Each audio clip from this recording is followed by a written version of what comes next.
este proceso de cambio de matriz productiva, como lo queremos aplicar aquí y se ha aplicado en otros lados, tenga éxito.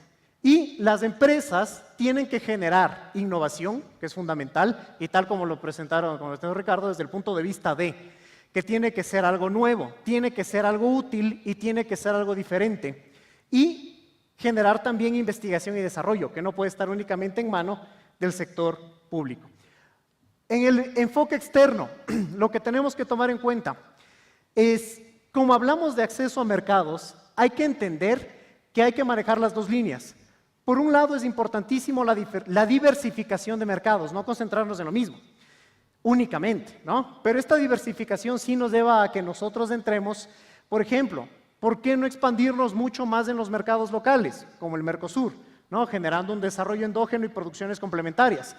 Pero no solamente eso, no podemos tampoco dejar de mirar a los grandes mercados. Si ya hemos accedido ahí, si podemos mejorar nuestro acceso, son nuestros principales compradores, ¿no? Por ejemplo, la Unión Europea es nuestro principal socio comercial no petrolero. No podemos dejar de lado ese acceso. Finalmente, ¿cuáles son los principales desafíos que tenemos que tomar en cuenta? Por un lado, la economía ecuatoriana está en un sistema dolarizado. Y ese sistema dolarizado lo que implica es que no podemos manejar nosotros la política económica más conveniente para competir hacia afuera, que es uno de los aspectos que el gobierno ha mencionado muchísimo. Pero hay un detalle adicional que es importante. Si nosotros vamos en la vía adecuada dentro de este cambio de matriz productiva, diversificamos productos y generamos un valor agregado, ya no vamos a competir únicamente por una moneda más barata. Ese es uno de los elementos que se destaca muchísimo.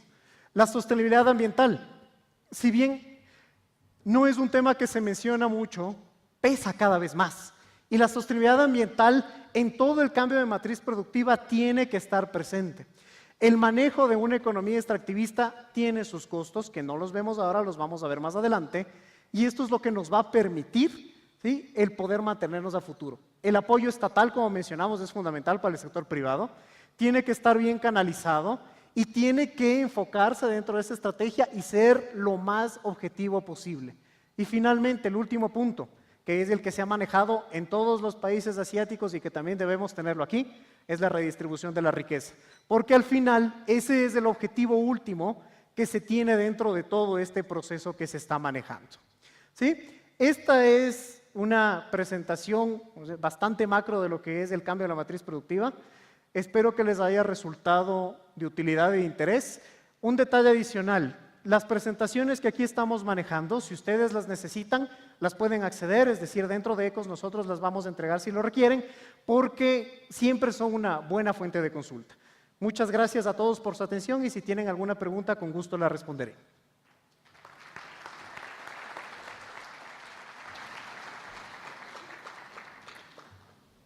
Agradecemos al señor Fausto Maldonado, gerente de proyectos de la Unidad de Investigación Económica y de Mercados, por su ponencia Cambio de Matriz Productivas.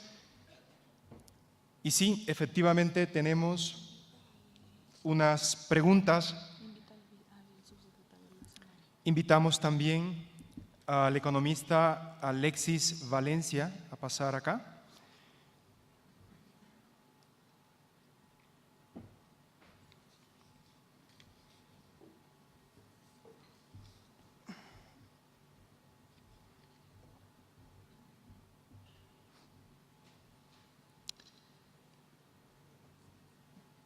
Muchas gracias. Bien, tenemos una pregunta. ¿Cuál es el impacto de matriz productiva en el sector de vehículos, restricción de importaciones, cupos? ¿Cuál es el futuro de este sector?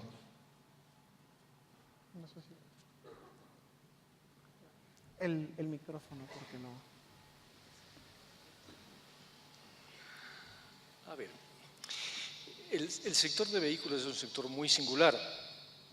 El país tiene una industria de ensamblaje hace algunas décadas atrás.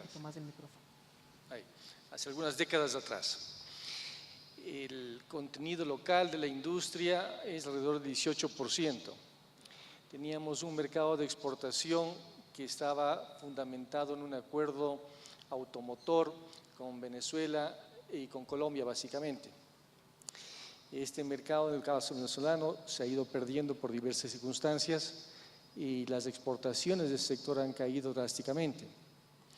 Queremos impulsar una industria, como decía antes, que sea competitiva a nivel regional.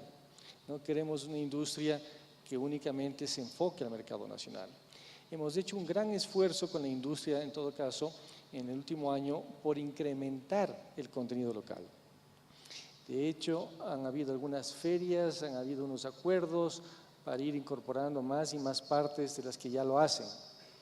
Pero todavía nos falta encontrar un volumen tal que le haga atractivo a la industria en el largo plazo.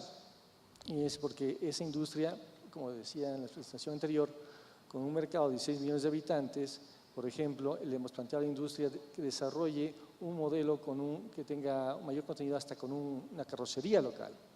Las cifras que presentaron no permitían eso, simplemente el mercado no daba si únicamente se enfocaba en el mercado nacional. Pero si se pensaba en un mercado más amplio, eso ya sería factible. Entonces, yo creo que sí hay una buena oportunidad para la industria local, hay también un cambio tecnológico importante en la industria con los carros eléctricos, con los carros híbridos. La industria tendrá que dar un paso adelante y yo creo que con las inversiones adecuadas podrá salir. Gracias, economista. Tenemos también otra pregunta del público. Se dice que el acceso a mercados es fundamental, pero las relaciones político-comerciales con nuestro principal socio comercial como Estados Unidos están deterioradas. ¿Cuáles son las estrategias y acciones específicas que tiene el gobierno con esta relación comercial entre Estados Unidos y Ecuador? Bueno, uno de los elementos que hay que tomar en cuenta es que la posición comercial del Ecuador también ha cambiado. Es decir, si vemos el discurso que se ha manejado, en la firma del acuerdo comercial que se tiene con la Unión Europea, gran parte de lo que se hizo es por el hecho de que ya había que hacerlo. Es decir, es un enfoque pragmático lo que se manejó para tomar en cuenta esto. Ahora, en el caso de Estados Unidos, efectivamente, es un socio comercial muy importante. Desde el punto de vista político, es cierto que hay un desgaste en las negociaciones, pero eso no quiere decir necesariamente que nos estemos alejando desde el punto de vista comercial. Más aún, en el caso de Estados Unidos, la mayor parte de las exportaciones que nosotros realizamos, como bien sabemos, son petroleras.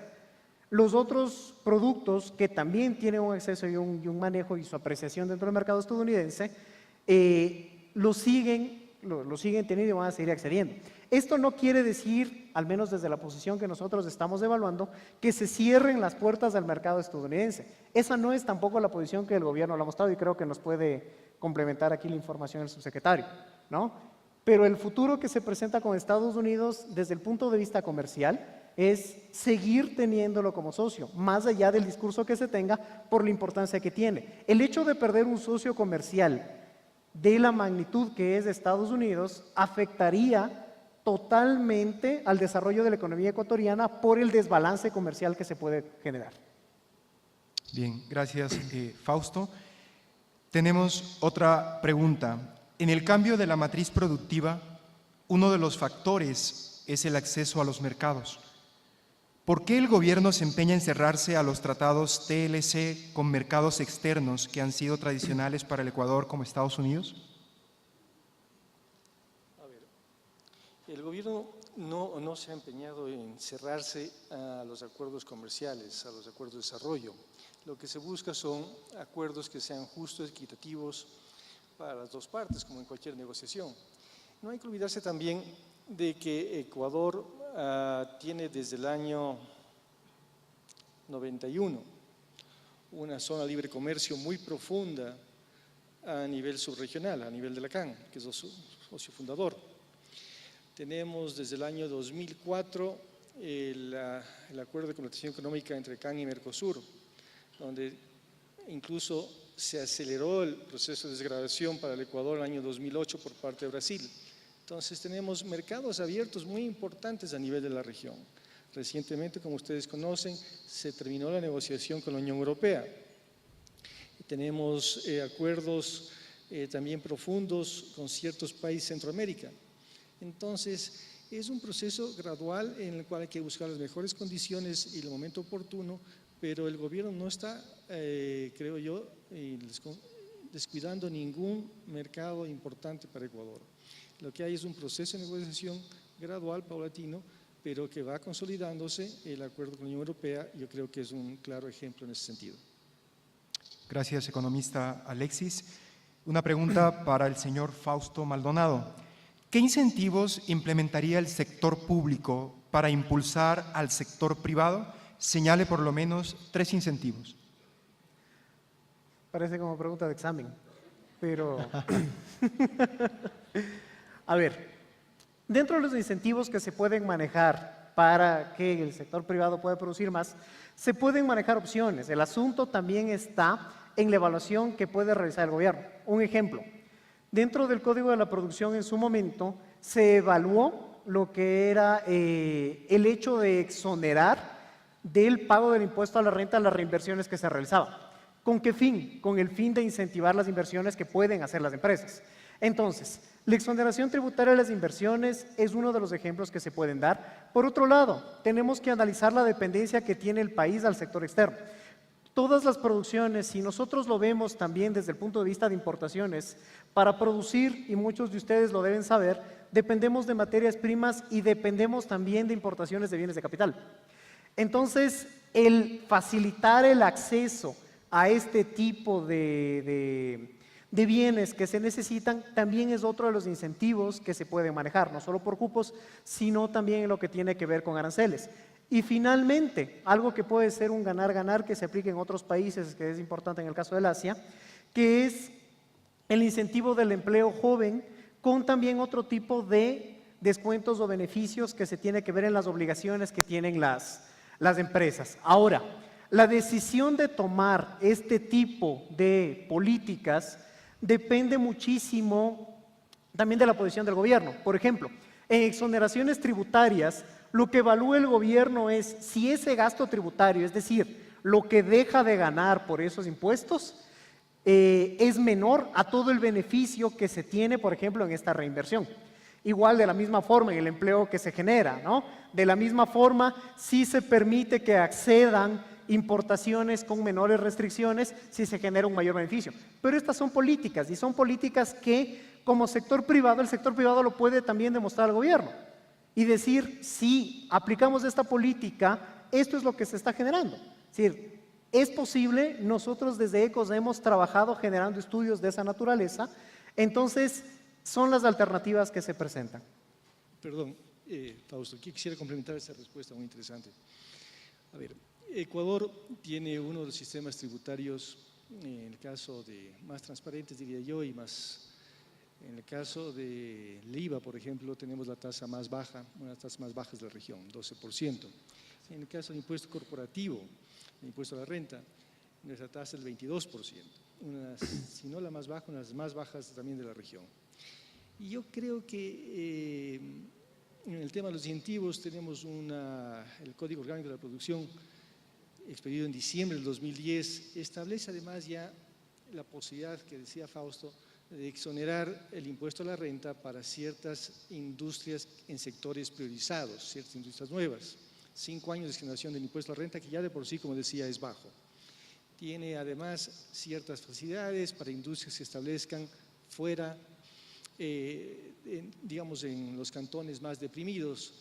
Ahí incluso puede deducir el salario que se paga a los trabajadores por la creación de empleo que queremos, se deduce 2 veces, el doble deducción.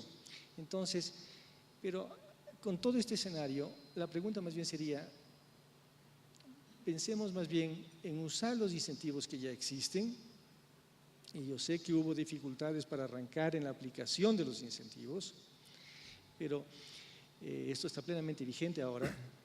Ya tenemos, en todo caso, como decía, un sistema tributario que nos garantiza unas tasas más bajas de la región, y no compitamos como país hacia la baja, en una espiral de impuestos hacia la baja.